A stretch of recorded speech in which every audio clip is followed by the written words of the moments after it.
नमस्कार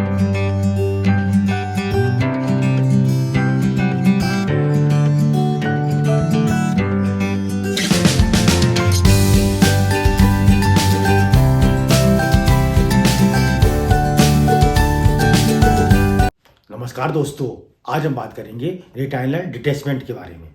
आज हम लोग जानेंगे रेटिनल डिटैचमेंट क्या है, क्या इसके कारण हैं, क्या इसके साइन सिम्टम्स हैं, क्या इसका डायग्नोसिस है तथा क्या इसका ट्रीटमेंट है। वीडियो स्टार्ट करने से पहले हम चाहेंगे आप हमारे चैनल को सब्सक्राइब कर लें, जिससे आपको हमारे वीडियो सबसे पहले प्राप्त हो सकें।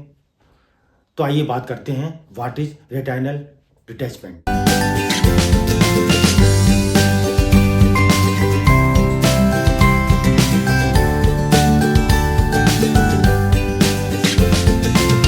रेटिनल डिटैचमेंट अगर आप देखें तो ये एक सीरियस आई डिसऑर्डर है। इसमें जो रेटिना की इनर लेयर होती है वो अंडरलाइन रेटिनल पिगमेंट एपिथेलियम से सेपरेट हो जाती है। ये जनरली अगर आप देखें तो इसका मेन कारण पुल ऑफ रेटिना होता है, जिससे रेटिना अपने स्थान से हट जाती है। ये एक इमरजेंसी कंडीशन है।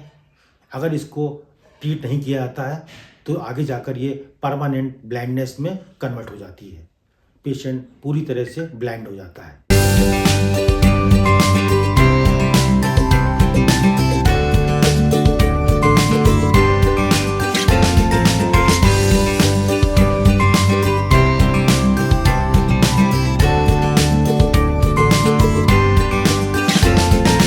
आइए हम बात करते हैं रेटिनल डिटैचमेंट के टाइप्स की।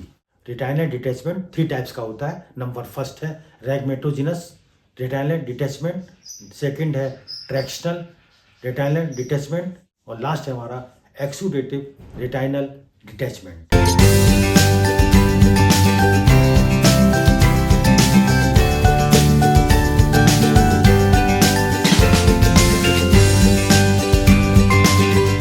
आइए हम बात करते हैं रैगमेटोजिनस रेटिनल डिटैचमेंट। जब रेटिना में किसी प्रकार का होल या टियर हो जाता है, उस कंडीशन में ये देखने को मिलता है। इस कंडीशन में होता क्या है, जब रेटिना ब्रेक हो जाती है तो सेंसरी रेटिना और रेटिनल पिगमेंट एपिथेलियम के बीच में विट्रस ह्यूमर कलेक्ट हो जाता है। विट्रस ह्यूमर कलेक्ट हो जाने के कारण हमारी sensory retina retinal pigment epithelium से सेपरेट हो जाती है।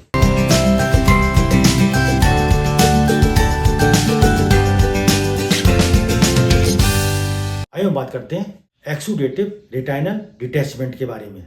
एक्सुडेटिव रेटिनल डिटैचमेंट में जो हमारी रेटिना जो होती है वो ब्रेक नहीं होती है। इसमें जो विट्रस ह्यूमर है वो हमारे जो सब रेटिनल स्पेस में कलेक्ट हो जाता है। विट्रस ह्यूमर के सब रेटिनल स्पेस में कलेक्ट होने के प्रमुख कारण है रेटिना में इंजरी हो जाना, रेटिना में इन्फ्लामेशन हो जाना या वेस्कुलर एबनॉर्मलिटी।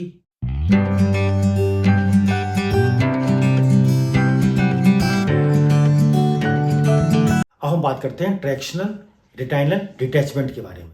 ट्रैक्शनल रेटिनल डिटैचमेंट का प्रमुख कारण है पुलिंग ऑफ सेंसरी रेटिना। ये कंडीशन रेटिना में इंजरी या इन्फ्लामेशन के कारण क्रिएट होती है। जब रेटिना में इन्फ्लामेशन या इंजरी हो जाती है, वहां पर फाइब्रस टिश्यूज का निर्माण हो जाता है। ये फाइब्रस टिश्यू सेंसरी रेटिना को पुल करते हैं। इसी सेंसरी रेटिना के पुल होने से sensory retina retinal pigmented epithelium से सेपरेट हो जाती है।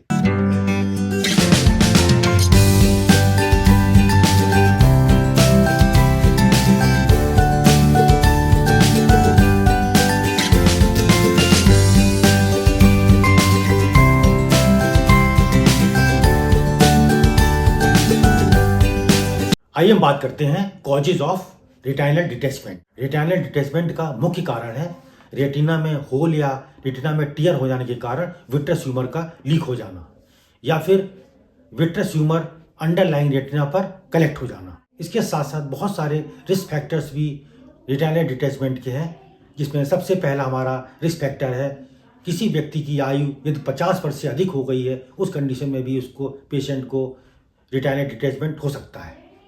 नेक्स्ट है हमारा, यदि किसी पेशेंट को डायबिटीज़ है, उस कंडीशन में भी रेटिनल डिटैचमेंट होने के बहुत चांसेस हो सकते हैं।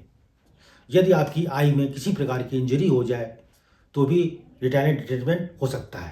नेक्स्ट है हमारा डिजेनरेटिव चेंजेज इन रेटिना। यदि किसी फैमिली में रेटिनल डिटैचमेंट का प्रॉब्लम रहा है तो उस कंडीशन में भी रेटिनल डिटैचमेंट हो सकता है। यदि किसी पेशेंट को प्रीवियस आई में रेटिनल डिटैचमेंट की प्रॉब्लम रही है, उस कंडीशन में भी रेटिनल डिटैचमेंट होने के बहुत चांसेस हो सकते हैं। यदि किसी पेशेंट को यूवेइटिस का प्रॉब्लम रहा हो या किसी पेशेंट की आई में ट्यूमर की प्रॉब्लम रही हो फ्रंट साइड में, उस कंडीशन में भी रेटिनल डिटैचमेंट हो सकता है।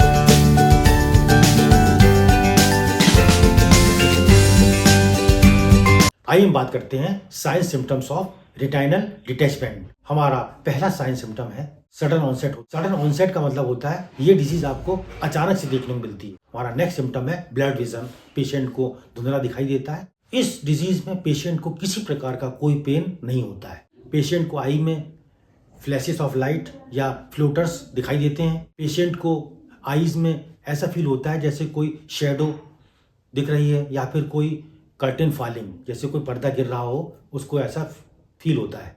स्टार्टिंग में पेशेंट को जो शेडो दिखाई देता है आईज में, वो पहले किनारे की तरफ होता है, धीरे धीरे फिर ये सेंटर की तरफ आ जाता है।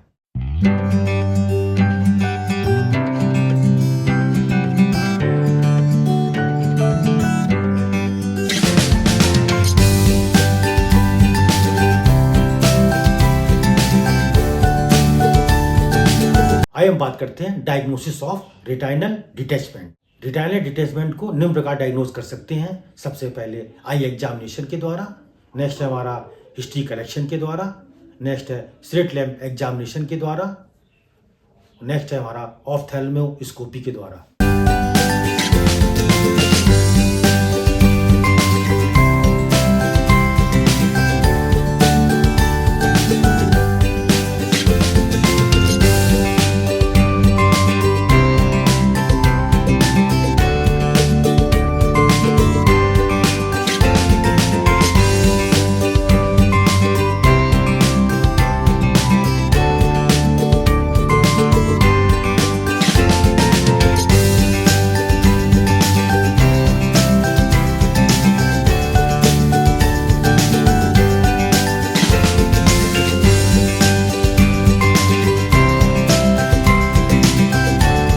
आइए हम बात करते हैं ट्रीटमेंट ऑफ रेटिनल डिटैचमेंट।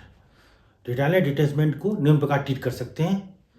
सबसे पहले बात करें मेडिकल ट्रीटमेंट की। रेटिनल डिटैचमेंट में मेडिसिन का कोई रोल नहीं है। नेक्स्ट है हमारा सर्जिकल ट्रीटमेंट। रेटिनल डिटैचमेंट को सर्जरी के द्वारा ही ठीक किया सकता है। इसमें निम्न सर्जिकल प्रोसीजर यूज किए जाते हैं। सबसे पहले बात करते हैं फ्रीजिंग या क्रायोप्रेक्सी। इसमें हम लोग कोल्ड प्रोब का यूज करते हैं, जिससे रेटिना में टच कर देते हैं, जिससे रेटिना में इन्फ्लामेशन क्रिएट हो जाता है। इन्फ्लामेशन के फलस्वरूप वहां पर एडेशन की प्रक्रिया स्टार्ट हो जाती है।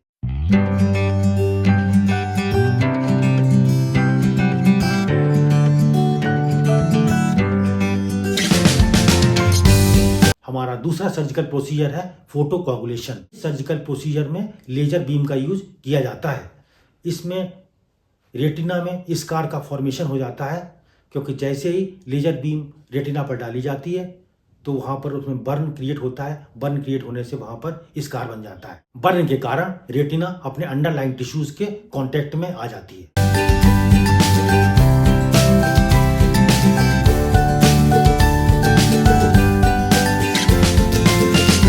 नेक्स्ट है हमारा स्क्लेरल बकलिंग। इस सर्जिकल प्रोसीजर में रेटिना में जो होल होता है या जो टियर होता है उसको सील किया जाता है। इसके बाद रेटिना कोराइड के कांटेक्ट में आ जाती है। इस प्रोसीजर में सल्फा हेक्सा फ्लोराइड गैस या एयर का ऑक्रा इंजेक्शन भी पेशेंट को दिया जा सकता है। आप हमारे वीडियो को लाइक करें, आप हमारे वीडियो को शेयर करें। Thank you.